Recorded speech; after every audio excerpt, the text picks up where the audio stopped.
ஆனால் லுக்கு வந்து எங்கே தான் 75 வயசு ஆள மாதிரி தெரியல. இப்போ நல்லா முதல்ல ரஜினி சாருக்கு ஒரு பெரிய சல்யூட் அடிக்கும். ஏன்னா 75 வயசு வரைக்கும் யாரும் ஹீரோவாக நடித்தது கிடையாது. எந்த லாங்குவேஜ்லையுமே 75 வரைக்கும் ஹீரோவாக நடித்தது கிடையாது. ஸோ அது பெருமை தான். ஒரு தமிழ்நாட்டு ஹீரோ வந்து இந்த அளவுக்கு இருக்கிறது பெரிய விஷயம்தான். தேவா நான் என்ன நினைக்கிறேன்னா, தளபதி படத்தில் மம்முட்டி சார் பேர் தேவா இருக்கலாம். பட் அதில் தளபதி அவரை செத்துருவார். ஸோ ஃப்ரெண்டோட பேரை மனசில் வச்சு நான் தான் தேவா அப்படிங்கிற மாதிரி கொண்டு வரலாம். ஏன்னா ஏற்கனவே பாட்ஷா படத்தை சரண்ராஜ் செத்துருவார். அவர் பேரை பாட்ஷான்னு தூக்கி இவர் சொல்லிப்பார். அது மாதிரி கூட இருக்கலாம். இல்லை தளபதியோட சாயலோட இது இருக்கலாம். சொல்ல முடியாது. தேவான்னா நமக்கு தளபதி படம் தான் ஞாபகம் வருது. ஸோ இந்த படத்தில் அவரோட பேர் தேவாவாக இருக்கிறதுனால தளபதியில் உள்ள ரஜினி சாருடைய எதிர்காலத்தில் இப்படி இருக்காரோன்னு நம்ம சொல்ல முடியாது. ஏன்னா இது லோகேஷ் படம் இல்லையா, எப்படி வேண்டாலும் கனெக்ஷன் பண்ணலாம். ரொம்ப அட்டகாசமாக இருக்குது. இந்த போஸ்டர் பார்த்ததுமே எங்களுக்கு வந்து பரபரப்பாகிடுச்சு. எப்போ படம் ரிலீஸ் ஆகுன்ற எதிர்பார்ப்பு இருக்குது. ஆனால் ஒன்றுங்க, தலைவர் என்ன ஸ்டைல் பண்ணாலும் தலைவர் தாங்க. இந்த காலத்தையும் 2024 அவர் தலைவராக இருக்கிற பார்த்தீங்களா, அது ரொம்ப சந்தோஷமான விஷயம். கூலி 2 எழுத்து இருந்தாலும் தலைவருடைய வேத மந்திரத்தில் இந்த படம் கூலியாக போகுது. அட்டகாசமாக இருக்குது. ஃபென்டாஸ்டிக். ரஜினி சாரை பார்க்கும்போது இன்னும் அவருடைய ஸ்டைல் வந்து என்றைக்குமே மாறவே கிடையாது. அவர் அப்போது நான் சின்ன வயசாக இருக்கும்போது பார்த்த ரஜினி சார் மாதிரியே தான் இப்பவும் இருக்கிறாரு. அவருடைய ஸ்டைலை வந்து இதுவரையும் யாரும் மிஞ்சவும் முடியாது, இனிமேல் யாரும் வரப்போகிறதும் கிடையாது. அது மாதிரி அந்த லுக்கு தனி ஸ்டைல். அவர் அந்த லுக்குக்காண்டியே வந்து ஆடியன்ஸ் வருவாங்க. ஆனால் ரஜினி ஸ்டார் படம் வந்தாக்கா தேட்டரில் ஒரு பெரிய பரபரப்பு இருக்குது. அந்த பரபரப்பு பார்த்தாலே நம்மளுக்கு ஒரு பிரமிப்பாக இருக்கும். நான் வந்து எப்போவுமே ரஜினி பயங்கர ஃபேனு. முதல் ஷோக்கே வந்துடுவேன். நல்லா இருக்கு. ஒரு விண்டேஜ் ரஜினியை வந்து திருப்பி பார்ப்போம் அப்படின்ற ஒரு எக்ஸ்பெக்டேஷன் இருக்குது. நடுவில் நிறைய மூவிஸ் வந்து நம்ம எதிர்பார்ப்போம், ஆனால் அது வந்து ஒரு டிஃப்ரெண்ட்டான ஜானரில் மாறி போயிடுது. பட் இது வந்து கொஞ்சம் யோசித்து டைம் எடுத்து பண்ணியிருப்பாங்க. ஏன்னா அவங்க எடுத்திருக்க கான்செப்ட்ஸ் எல்லாம் பார்த்தீங்கன்னா எதெல்லாம் நம்மளோட ஃபேவரட்டாக இருந்துச்சோ அதெல்லாம் பிக் அவுட் பண்ணியிருக்காங்க. பார்க்கலாம், எக்ஸ்பெக்ட் பண்ண ரேஞ்சுக்கு இருக்கான்னு பார்க்கலாம். பட் எக்ஸ்பெக்டேஷன்ஸ் நிறையா இருக்குது. அதான் சொல்கிறேன், நம்ம எந்தெந்த கேரக்டர்ஸ்லாம் நம்ம வந்து இப்போ அந்த வேர்டு தேவான்னு கேட்டோன்னே நமக்கு அந்த சாங்கு எல்லாமே மம்முட்டி சார் எல்லாமே நம்மளுக்கு மைண்டுக்கு வரும். ஸோ அதெல்லாம் வந்து நம்மள ஒரு ஹூக் மாதிரி போட்டு அட்ராக்ட் பண்ணுறாங்க. இதெல்லாம் நீங்கள் எதிர்பார்த்த மாதிரி இருக்கும் அப்படின்னு சொல்லிட்டு அந்த லெவலில் இருந்ததுன்னா வேறு லெவல் ட்ரீட் தான் இது தலைவருக்கு. கண்டிப்பாக நல்லா இருக்குது. சத்யராஜ் நல்லா இருக்குது. சுஜாசன் நல்லா இருக்குது. உபேந்திரது நல்லா இருக்குது. போஸ்டரோ நாகார்ஜுன் தெலுங்கு ஆக்டர் நாகார்ஜுன் நல்லா இருக்குது. நிறைய பேர் இருந்தனால நிறைய பேர் இந்த படம் எப்போ வருவோன்னு எதிர்பார்க்குறாங்க. வந்தால் நல்லா ஜாலியாக பார்ப்பாங்க. எல்லா லாங்குவேஜ்காரர் இருக்காங்கனால நல்லா ஜாலியாக பார்ப்பாங்க. படம் சூப்பராக இருந்தது. ரஜினியோட லுக்கும் இன்னும் கொஞ்சம் டிஃப்ரென்ஸாக காட்டியிருக்க லோகேஷும் சூப்பராக. சூப்பர். தேவா இது முன்னாடி தேவா ஹீரோ பேர் இருக்கிறதெல்லாம் ரொம்ப ஹிட்டாக இருக்குது. படமெல்லாம் நல்லா பண்ணுவார். இப்போ வயசு சம்மந்தம் இல்லை ரஜினிக்கு. ரஜினி என்ன ஆக்டர் அவள்தான். எந்த வயசு இருந்தாலும் ரஜினி சூப்பராக தான் பண்ணுவார். அதாவது பிரமிப்புன்னு சொல்லுவாங்களே, அதையும் தாண்டி ஒரு பூகம்பம் மாதிரி இருக்குது. கண்டிப்பாக இது தமிழ் ரசிகர்கள் ரொம்ப பிடிக்கும்.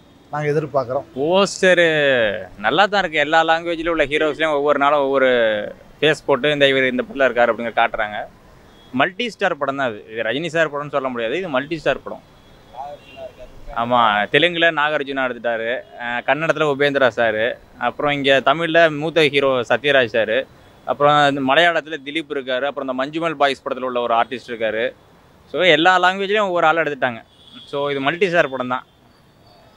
அது லியோவில் எப்படி மல்டி ஸ்டார் எடுத்தாங்கன்னா அர்ஜுன், அப்புறம் சஞ்சய் தத்து, இந்த மாதிரி எடுத்தால் அந்த மாதிரி ஒரு மல்டி ஸ்டார் படமாக எடுக்கிறாங்க. அவ்வளோ நல்லா பண்ணியிருப்பார். என்னென்னா இது நல்லா படம் லியோ இதெல்லாம் எடுத்திருக்காருன்னா அதனால தான் என்ன கொஞ்சம் சினிமா மேலே ஹைப் வந்துருக்குது. சத்யராஜ் சார் இல்லாமல் கன்னடத்தை சூப்பர் ஸ்டார் உபேந்திரா சார் நடிக்கிறாங்க, சுதிகா ஹாசனும் நடிக்கிறாங்க. எல்லாருமே ஒரு தனித்தனி பார்ட்டாக வராங்க. ஆனால் இவங்க எல்லாம் சேர்ந்து நம்ம தேட்டரில் பார்க்கும்போது வேறு லெவலில் இருக்கும். டைரக்டர் கண்டிப்பாக இந்த ஒரு படம் மைல்கல்லாக இருக்கும். கண்டிப்பாக அவர் மேலே இப்போ இந்த படத்து மூலிமா ரொம்ப எதிர்பார்ப்பு இருக்குது. ஏன்னா போன வாட்டி இளைய தளபதி சாருடைய படம் பண்ணியிருக்காங்க. இப்போ நம்ம பெரிய தலைவருடைய படம் பண்ணுறாங்க. எக்ஸலண்ட்டாக இருக்கும். ரொம்ப மகிழ்ச்சியாக இருக்குது. நாங்கள் ரொம்ப எதிர்பார்க்குறோம். எப்படி இந்த கூலிக்காண்டி எதிர்பார்த்துக்கிட்டு இருக்கேன். லோகேஷ் கனகராஜ் ஏற்கனவே விக்ரம், மாநகரம், கைதி, லியோ இதெல்லாம் பண்ணியிருக்காரு. இது அதை விட மிகப்பெரிய எதிர்பார்ப்பாக இருக்கும் இந்த படம் அப்படின்ட்டு நான் நம்புகிறேன். அந்த இதை பூர்த்தி செய்வார்னு நான் நினைக்கிறேன். சத்யராஜ் சார் வந்து ஏற்கனவே சிவாஜி படத்துலேயே ரஜினி கூட நடிக்கிறதா ஒரு பேச்சுவார்த்தை இருந்தது. ஆனால் அதில் இல்லை, இதில் சத்யராஜ் நடிக்கிறாங்கன்னா ரொம்ப எதிர்பார்ப்பாயிடுச்சு. ஏன்னா சத்யராஜுக்குன்னு தனியாக ஒரு ஆடியன்ஸ் இருக்கிறாங்க. அதுவும் இல்லாமல் சத்யராஜ் ரஜினி சார்னு ஒரு இதுன உடனே ரொம்ப எதிர்பார்ப்பாக இருக்குது. அதனால் வெயிட்டிங் பார்க்கணுங்க ஆவலாக இருக்குது. அது ஆக்சுவலாக வந்து லோகேஷ் கனகராஜ் சாருடைய ஸ்டைலே அது மாதிரி தான். ஃபுல்லாக வந்து ஸ்மக்லிங் அந்த மாஃபியா அந்த மாதிரி இதுவும் அதை நோக்கி தான் இருக்கும்னு நினைக்கிறேன். எதிர்பார்க்குறேன் சார். பணத்துக்காண்டி வெயிட்டிங்கில் இருக்கிறேன். கூடி சீக்கிரம் கூலி எப்போ வரும்னு சொல்லிட்டு ஆவலாக இருக்கிறேன் சார். அவரை பற்றி சொல்லவே தேவையில்லை.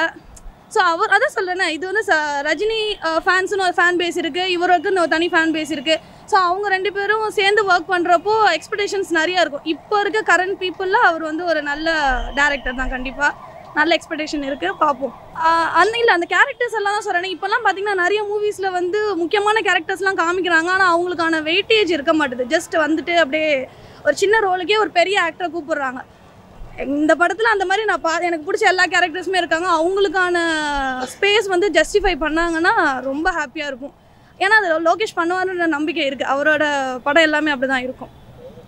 கண்டிப்பாக எதிர்பார்க்குறோம். ஏன்னா வந்து ஏஜ் ஆகிடுச்சு அப்படின்றத தாண்டி வந்து மற்ற விஷயத்தை பற்றி நம்ம பேச வேணாம். பட் அஸ் அ ஆக்டராக அவரோட பெஸ்ட்டாக ஒரு டைம் டு டைம் கொடுத்துட்ருக்காரு. இந்த டைம் லோகேஷ் வந்து இன்னும் ஒரு பெஸ்ட்டாக காமிப்பாருன்னு நம்புகிறோம்.